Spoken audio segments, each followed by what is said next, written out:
இன்றைக்கி பள்ளிப்பாளைய சிக்கன் பண்ண போகிறோம். அதுக்கு வந்து நல்லெண்ணெய் ஊற்றிக்கங்க.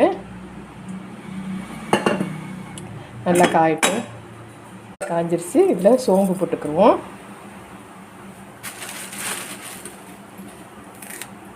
சோம்பு வெடிச்சிருச்சு. அதில் கருவேப்பிலை போட்டுருவோம். இதுக்கு வந்து வரமிளகா போட்டுருவோம். வரமிளகா நல்லா இதெல்லாம் உள்ளே இருக்கிற விதையெல்லாம் எடுத்துட்டு நம்ம வந்து எண்ணெயில் போட்டு அதில் வதக்கிட்டுருவோம்.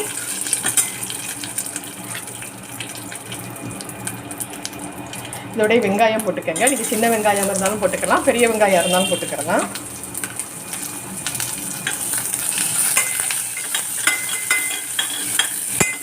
இந்த மிளகாய் தான் நம்மளுக்கு வந்து நான் வந்து 1/2 கிலோ கறி எடுத்திருக்கேன். அதனால் ஒரு 30 மிளகாய் எடுத்து நான் கிள்ளி வச்சுருக்கேன். கொஞ்சம் காரமாக வேணுங்கிறதுக்காக. ஏன்னா நம்ம வேறு காரம் எதுவும் போடுறதில்ல, இந்த மிளகாய் மட்டும்தான் நம்ம காரம். இது நல்லா எண்ணெயில் கொஞ்சம் நேரம் வதங்கட்டும். இதில் இஞ்சி பூண்டு பேஸ்ட்டு போட்டுக்கோங்க.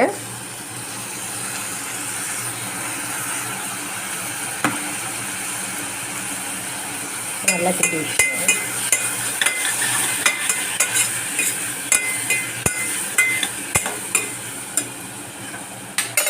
இதோடு சேர்த்து நான் 1/2 கிலோ கறி எடுத்து கழுவி க்ளீன் பண்ணி வச்சுருக்கேன். அதையும் இதில் போட்டுருவோம். போட்டு இதுலேயே நல்லா வதங்கட்டும்.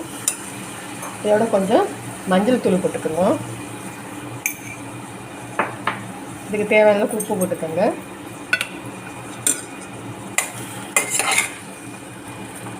எல்லாம் ஒன்றா இது பண்ணிக்குவோம். தண்ணி வந்து இப்போ ஊற்ற வேணாம், கொஞ்சம் வதக்கி பார்த்துக்குருவோம். தண்ணி எவ்வளோ வருதோ அதுக்கப்புறம் நம்ம வந்து இது போட்டுக்கிறோமா தண்ணி ஊற்றிக்கிறலாம். இப்போ தண்ணி கொஞ்சம் நேரத்தில் அதுவாக தண்ணி வந்துடும். கொஞ்சம் நேரம் இருக்கட்டும். பாருங்கள், இப்போது பாருங்கள் எவ்வளோ தண்ணி வந்துருச்சுன்னு. இதை நம்ம வந்து கொஞ்சம் கொஞ்சம் கிண்டி விட்டே இருக்கணும். கரெக்டான உப்பெல்லாம் போட்டுறணும். மூடி வச்சு திறந்து நம்ம கிண்டி விடணும்.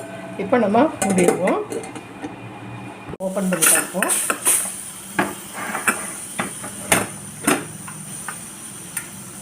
பாருங்கள், நம்ம தண்ணியே ஊற்றலை.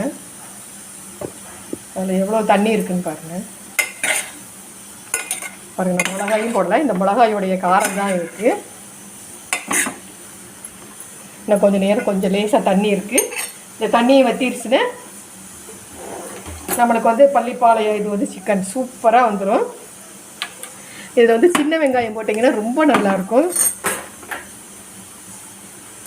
இந்த மிளகா வத்தல் தான் இதோடைய காரம்.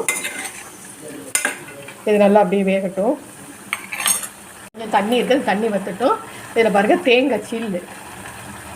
தேங்காய் வந்து உங்களுக்கு எவ்வளோ வேணுமோ அவ்வளோ போட்டுக்கிறலாம். இந்த தேங்காய் வந்து இந்த சிக்கனோட சேர்ந்து சாப்பிடும் போது இந்த காரத்தில் ரொம்ப நல்லாயிருக்கும்.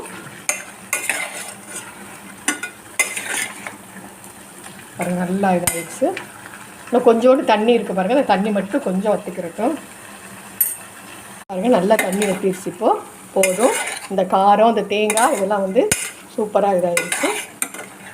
இதே மாதிரி நீங்களும் செஞ்சு பாருங்கள். இந்த டேஸ்ட்டில் நீங்களும் செஞ்சு சாப்பிட்டு பாருங்கள். உங்கள் வீட்டில் உள்ளவங்களும் செஞ்சு கொடுங்க. செஞ்சு கொடுத்துட்டு கமெண்ட் கொடுங்க.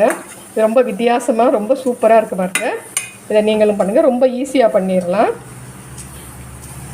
இது எப்படி இருக்குன்னு ஒரு ட்ரிப்பு சாப்பிட்டு பார்த்துட்டு பார்த்தீங்கன்னா அடுத்த ட்ரிப்பு நீங்களே செய்வீங்க. அவ்வளோ நல்லாயிருக்கும். பாருங்க, இப்போ நம்ம பள்ளிப்பாளைய சிக்கன் சூப்பராக பண்ணியாச்சு. இதே மாதிரி நீங்களும் பண்ணி பாருங்கள். சப்ஸ்கிரைப் பண்ணுங்கள். எனக்கு கமெண்ட் கொடுங்க. இங்கே பாருங்கள், உள்ளர முடிய ஜூஸியாக நல்லா அந்த காரம் இறங்கியிருக்கு பாருங்கள் உள்ளர. இதை நீங்களும் செஞ்சு பாருங்கள். சப்ஸ்கிரைப் பண்ணுங்கள். கமெண்ட் கொடுங்க. தேங்க்யூ. பாய்.